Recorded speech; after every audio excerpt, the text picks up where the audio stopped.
जितना भी श्रोतागण हमारे दर्शक जितने भी उधर से हमारे दोस्त लोग साथी लोग माता बहन जी इधर से हमारे जितने भी गार्जियन लोग सभी को तहे दिल से प्रणाम आशीर्वाद की जाना।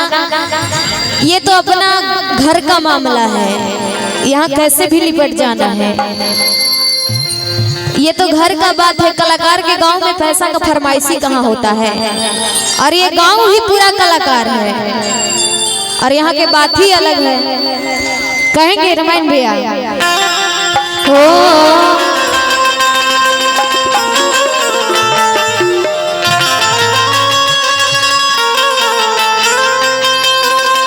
बड़ा ही सुंदर सुंदर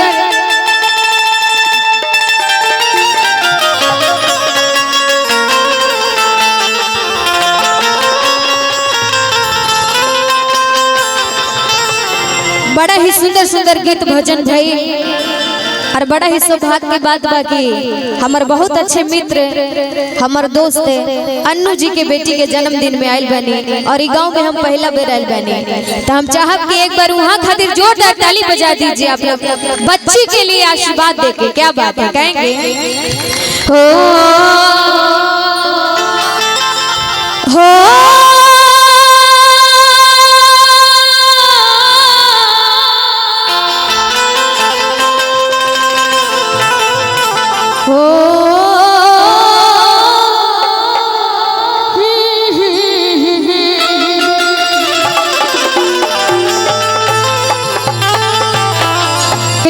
बहुत अच्छे मित्र यानी लड़की के मम्मी की तरफ से 501 रुपया पुरस्कार अन्नू जी की तरफ से बहुत बहुत धन्यवाद। और जिनको पैसा देना है आप लोग मंच के नीचे से भी दे सकते हैं, या तो जिनको ऊपर आना है हमरा से आदेश लेके आ सकीला, कोनो बात नहीं खे।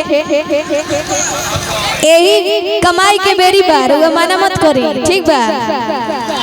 और वो नाना बनी ना तर नाना होके कंजूसी मत करब, ठीक बा। एजा जितना भी बैठल बनी ऐसे ही गांव में तो लड़की के मौसी ढेरे बाड़ी।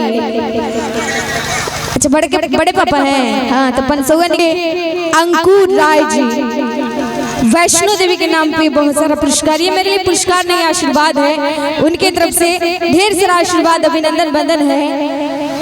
और तनी हाउ नाना के कह दी ओरिजिनल नाना के कही ना रउआ कहाँ ध्यान बा। अखिलेश जी, हाँ हाँ वो तो पता ही मुझे पापा है। और सरिता मौसी की इधर बड़ी उनकर ए अन्नू तनी सरिता मौसी के भेज दो, तनी अपन बेटियों के लावा इधर, ठीक बा।